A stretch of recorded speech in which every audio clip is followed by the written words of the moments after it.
Hey everyone, hopefully you're having a good day. My name's Andy. My channel's Finding Value.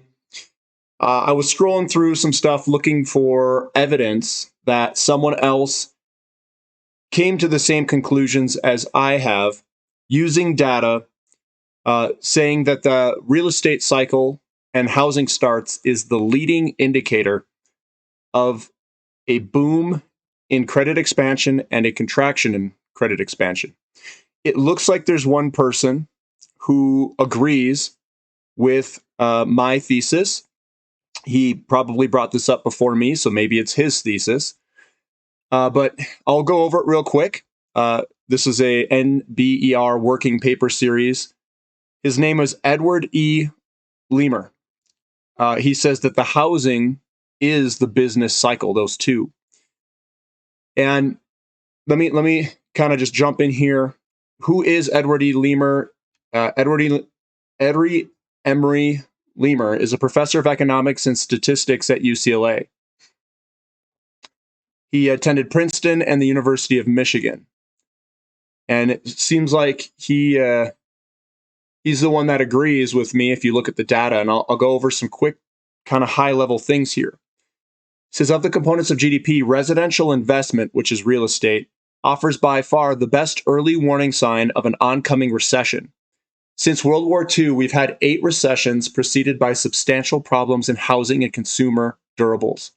Housing did not give an early warning of the Department of Defense downturn after the Korean armistice in 1953 and the internet, whatever he calls it, in 2001, nor should it have. By virtue of its prominence in our recessions, it makes sense for housing to play a prominent role in the conduct of monetary policy. A modified Taylor rule would depend on a long-term measure of inflation having little to do with the phase in the cycle, and in place the Taylor's output gap, housing starts, and the change in housing starts, which together form the best forward-looking indicator of the cycle of which I am aware. This would create preemptive anti-inflation policy in the middle of the expansions when housing is not so sensitive to interest rates, making it less likely that anti-inflation policies would be needed near the ends of expansions when housing is very interest rate sensitive, thus making our recessions less frequent and or less severe. So what he is saying is they should be raising rates basically now because we're going into an expansion phase of real estate with ramping housing starts. And with ramping housing starts comes inflation. And on the back end, when inflation kicks up, I'll remember housing starts leads inflation by 2 or 3 years. So we're looking at the leading indicators. Just like I said on the channel, just like everything, this guy believes wholeheartedly in it because we came to the conclusion through data. So he says rather than the Fed being behind the curve and raising rates after they see all this inflation, they should be raising rates at the same time, basically in line with the housing starts. So that's kind of what he's saying. I'll step through a couple of this stuff in here. And hopefully I can capture all the highlights here. This is a pretty long article, and I'll put it in the comment section, guys, if you guys want to read the whole thing. It says the differences in the dynamics of inflation and housing create a problem for the conduct of monetary policy that is aimed at both inflation and housing-related employment. Inflation is very persistent and needs to be fought every day. For housing, it's the cycle that is persistent. Once the cycle starts, it keeps on going. Like a pebble thrown into a smooth pond of water, the best time to fight the housing cycle with tight monetary policy is when the wave is starting to rise, not when it is cresting, which is now in our current form. The worst time to stimulate the economy with loose monetary policy is when the wave is starting to rise. That is going to make the crest all the higher and the crash all the more catastrophic. You know of which I speak, I suppose. And what we did on this cycle, guys, is we put all this stimulus right at the beginning of a housing boom. He's saying the exact opposite. He said, don't do that. Don't do that. You're just going to make everything worse and amplify the move, which is exactly what we're doing. We're amplifying the move. To the point To put the point as clearly as possible, what I'm advocating is a modified Taylor rule that depends on a long-term measure of inflation, having little to do with the phase in the cycle, and in place of Taylor's output gap, housing starts and the change in housing starts. The change in housing starts, that's what I look at, which together form the best forward-looking indicator of the cycle of which I am aware. This would create preemptive anti-inflation policy in the middle of the expansions when housing is not so sensitive to interest rates. So making it less likely that anti-inflation policies would be needed near the ends of expansions when housing's very interest rate sensitive. So what he's saying is that at the beginning of the housing start cycle, when an expansion phase comes and housing starts start to ramp up, it's not inflation sensitive, interest rate sensitive. Sorry, it's not interest rate sensitive as much. But when you get on the back end, when you pile on a bunch of inventory and you've built a lot of homes, the market becomes weak. And when the market becomes weak, it is inflation or interest rate sensitive. I keep saying inflation, interest rate sensitive, because your demand is weak. So diving back in here real quick, and I'm just going to fly through this. Yeah, he says he's not really a huge macroeconomist here. He's talking about how things are growing at about a 3% rate. He goes into, I'm just going to kind of roll through this, about a 3%, 3 of 3 rule of U.S. real GDP grows about 3%. And it's pretty hard not to grow at 3%, it seems like. He did a kernel regression. I'm not really going to go over that. It says the residential investment contribution to the U.S. recession is huge. For the long run growth, residential investment is pretty inconsequential in terms of growth. But for the wiggles we call recessions and recoveries, residential investment is very important. To make this visually clear, I have created a series of figures that illustrate what was happening to each of the contributions to growth before and during the recessions. These figures are created in 3 steps. And basically what he's showing is residential investment declines right before almost every single recession, which is these lines here. And I noticed that just with the housing starts as well. So it's the same data that I have, and I was looking at when I concluded that housing starts and the change in rate of housing starts, which is your volume of loans into a system, is the precursor of an inflationary period or a deflationary period, a leveraging up or a deleveraging. And he's drawn to the same conclusion. It says the weakness or strength of residential investment before and during recessions. And before recessions, they always declined before the recession. And that's exactly what's happened. And so residential investment and the housing starts is what tells you that leading indicator. Residential investment cumulative abnormal contribution during recessions. And these are the recessions. Weakness or strength of equipment and software before and during recessions. And he goes and looks at some other sectors which are leading, which he was trying to find as leading indicators. The housing starts was the best leading indicator. Software shows you that you're in a recession if you see software and equipment blowing out to the downside. There was also durable goods that he went into, consumer durable goods, that also was a very good predictor. It wasn't as good of a predictor as the housing starts, but I think consumer durable goods has a good, strong relationship with the housing starts in the housing market, because a lot of people take money out and that's how money gets into the system. So it's only logical to think that the housing starts is a leading indicator.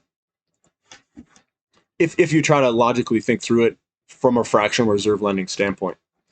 I'm going to keep going down. I'm not going to get into the statistics of this. I'm just going to keep it kind of high level. There's a couple of other things. This is the ones, contributions to recession episodes. So if you're interested in looking at what could potentially cause recessions, these are the ones that you want to look at. Inventories, consumer durables, residential investment, equipment and software, consumer non-durables. These are the ones that you want to look at over here. And this is their contribution to a recession, in his opinion. So what he concludes is it's a consumer cycle, not a business cycle. Prevention of a consumer cycle requires special focus on the volatile components residences, and durables, those two. Target sustainable building of homes and cars and sustainable rates of appreciation of homes. And it's the residences and basically cars, and those two, which guess what they have against them? They have loans. And loans in a fractional reserve lending system expands the credit supply. So durables, which is cars, which get loans against it, and residences, or anything else that gets loans against it.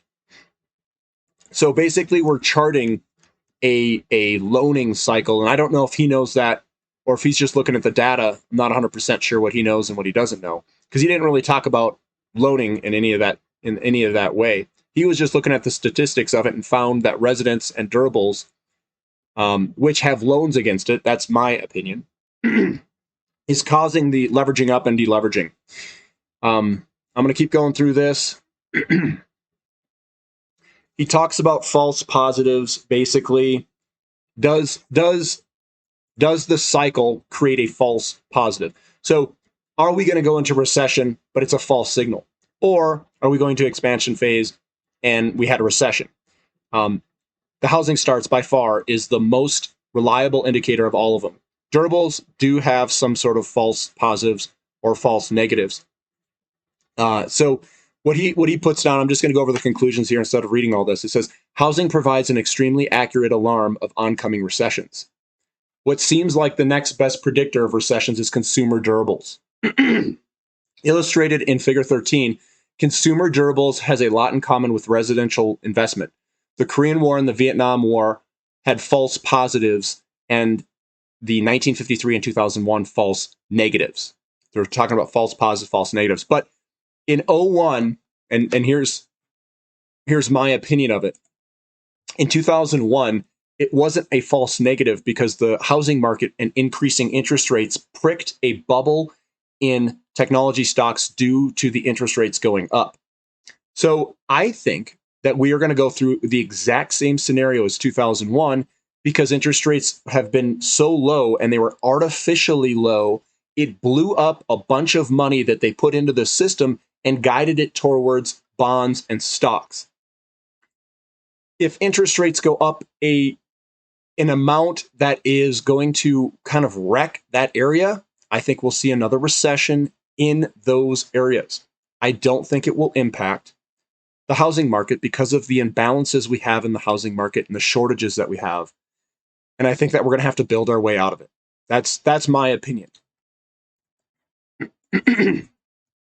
So coming on down, it says cumulative abnormal contribution of defense and residential investment to GDP growth recessions are shaded. And residential spending declines before all of these different recessions almost every single time.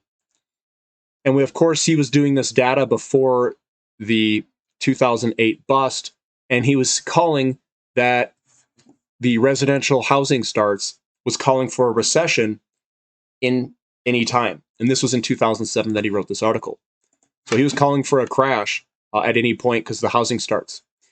And here's consumer durables, false positives, false negatives. I'm not going to go too much into it.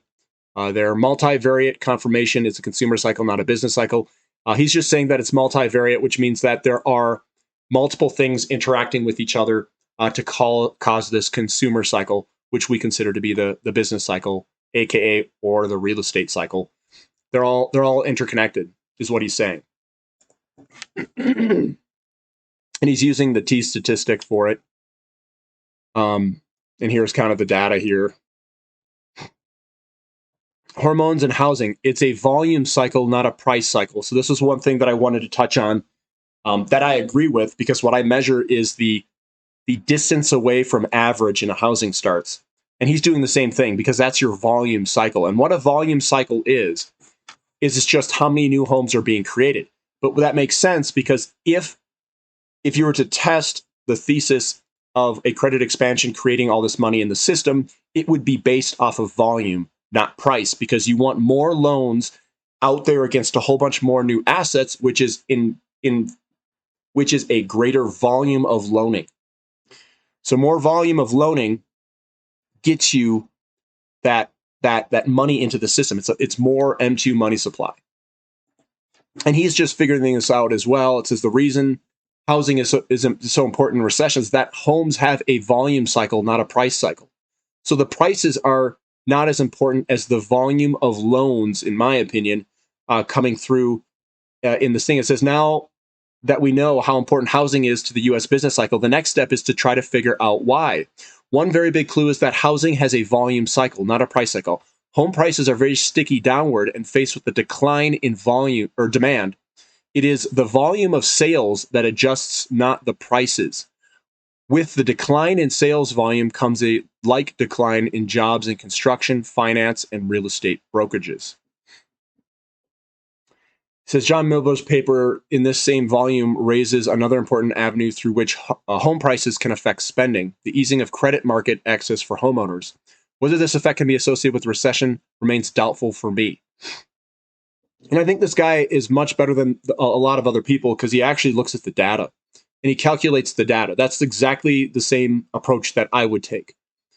But what is crystal clear is that the stickiness of home prices is a big problem for home volumes. So what happens is home prices go up, the volume kicks up because you've got a lot larger demand than you have for supply. And then when they come back down, they're sticky. The home prices stay higher, but the volume drops off.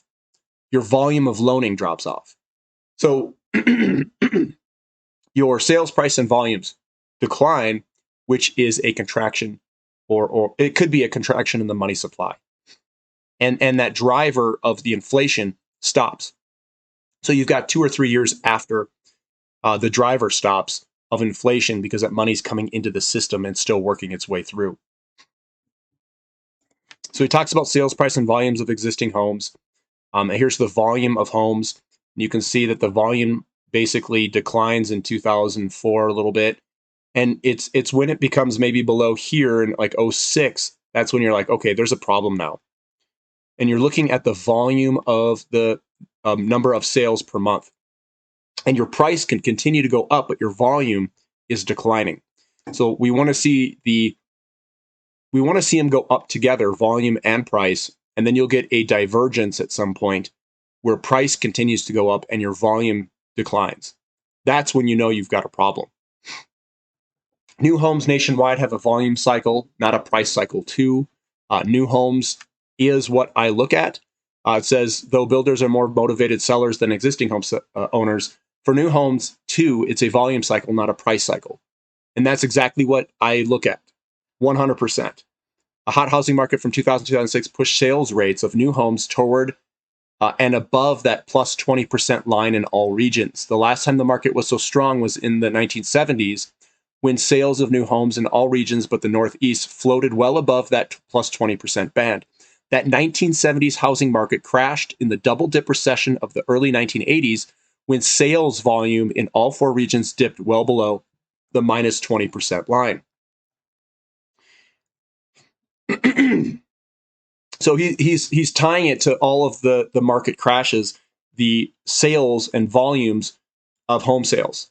And that was the leading indicator before those recessions. Basically, what he's charting is the inflation that comes from new home sales and the deflation when it comes back down.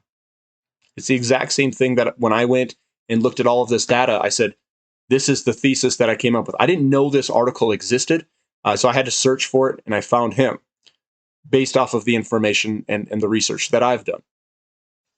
So basically, he's saying the same exact thing, and he found the same exact thing looking at the data as I did when I first did my analysis.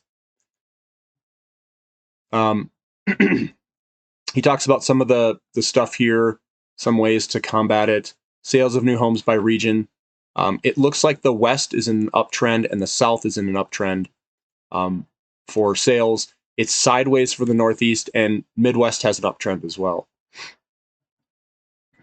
Housing units started, single family and multifamily. This is housing starts. Sideways for the Midwest, a little bit lower for Northeast. It's slight uptrends for both the South and the West. So everyone's moving to this, or everyone's building new homes in the South and the West. And it's actually declining of new home builds in terms of the trend in the Northeast. Real prices of homes sold are all to the left to right. Nominal home prices. The phases of the housing financial cycle, hope, hype, and havoc. I'm not going to go too much into the cycle there. We already know it on the channel quite well. Average structure size, that doesn't really matter. Estimated appreciation doesn't matter. Coming on down, the conflicts between housing and inflation targeting. He talks about that. It says, I take it as demonstrated that housing plays an extremely large role in the U.S. business cycle. And I take it as clearly implied that the business cycle would be less frequent and less severe if the housing cycle were less frequent and less severe. Though I understand that housing has not been a direct target of monetary policy, we can still ask if the historical policy choices have amplified or attenuated the housing cycle. And we can ask what monetary policy might have been implemented if attenuation of the housing cycle were the only goal of the Fed. And he talks about homes and consumer durables create special control problems. The early warning sign of a coming recession are weakness in homes and consumer durables. Most of the job loss in U.S. recessions come in construction and durable manufacturing. Nice. And he goes into some of this stuff here. Here's a message from these 4 bullet points. Management of sales of homes and consumer durables by either business or monetary authorities is a difficult intertemporal control problem, with decisions made today affecting the range of options in the future. If we choose to stimulate today, tomorrow our ability to stimulate will be less. And he talks about the mortgage market collapsing around us in 2007, and this should be pretty clear. And he's calling for a recession. Inflation is persistent, but for housing, it's the cycle that's persistent. And that's what he's talking about. He's correlating inflation and the cycle for housing. And housing starts coming down, and then the inflation rate coming down with it. Monthly correlogram, quarterly correlogram, and how that all correlates. Here is the conflict between inflation target and housing target. Here's the conflict area over here. And really what happens here, if I were to plot this out on this graph here, and he's got housing starts on the bottom and inflation, what this is going to do is this guy is going to come down like this. You come into a recession, and the recession is going to be down here, so you're going to have a negative.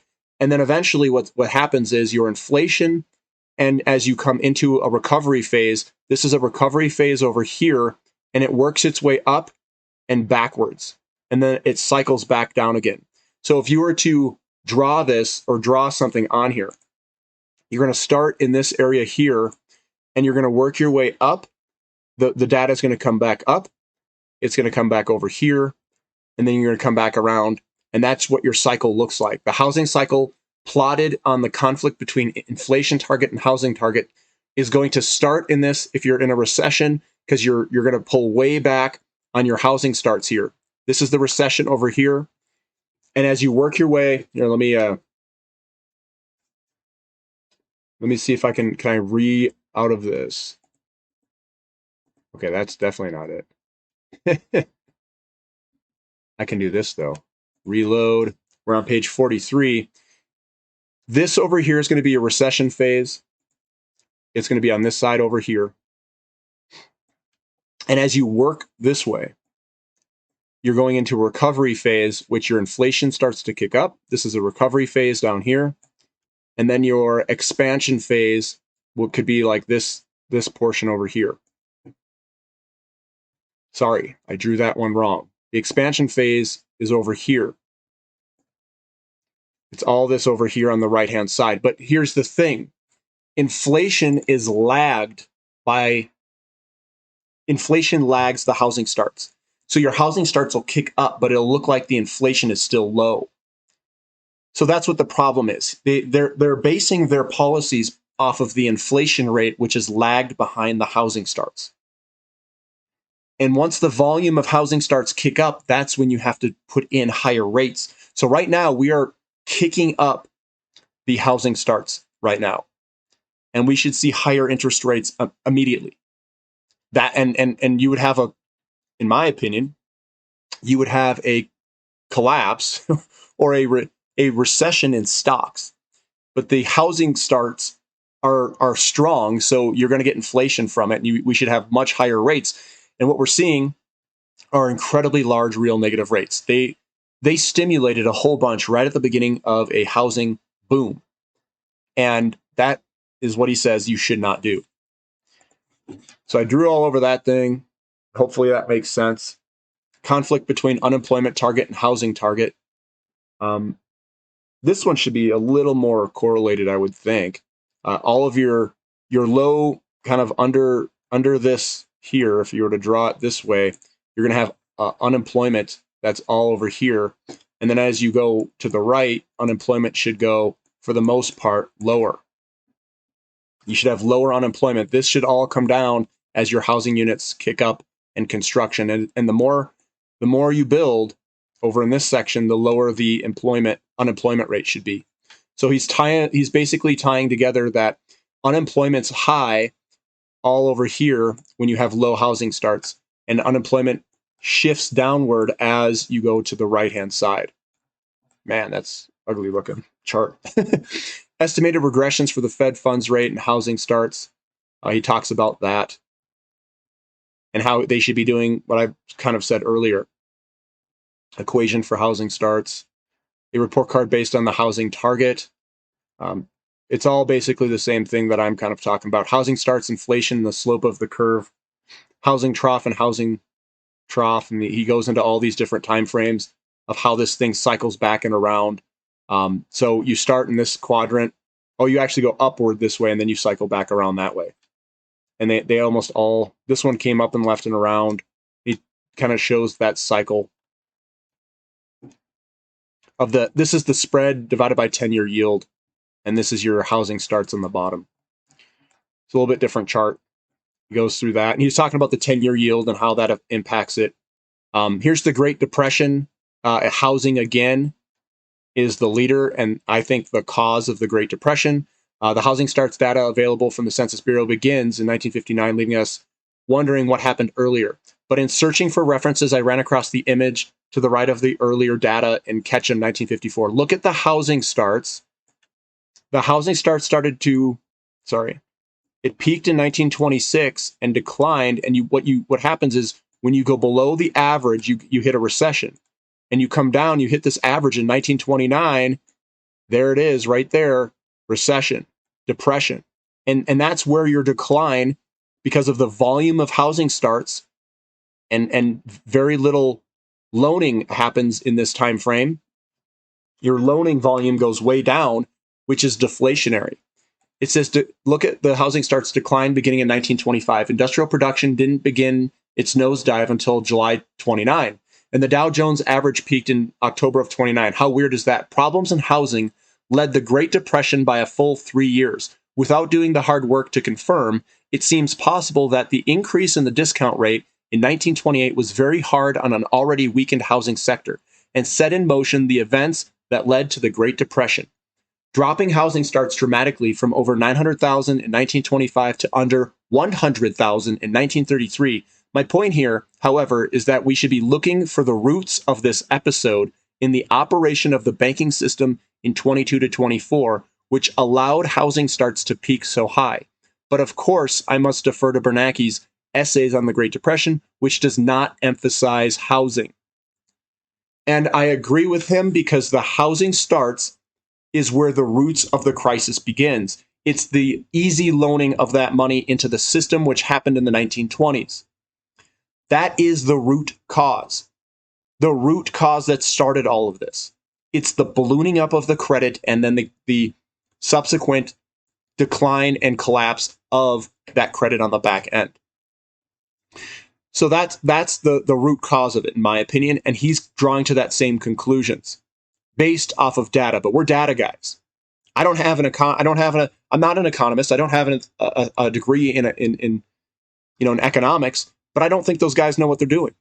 A lot of them. I don't think they know what they're doing. This is the data. This is what we have to look for if you're looking for a root cause of the problem. It's in the loaning volumes against new homes.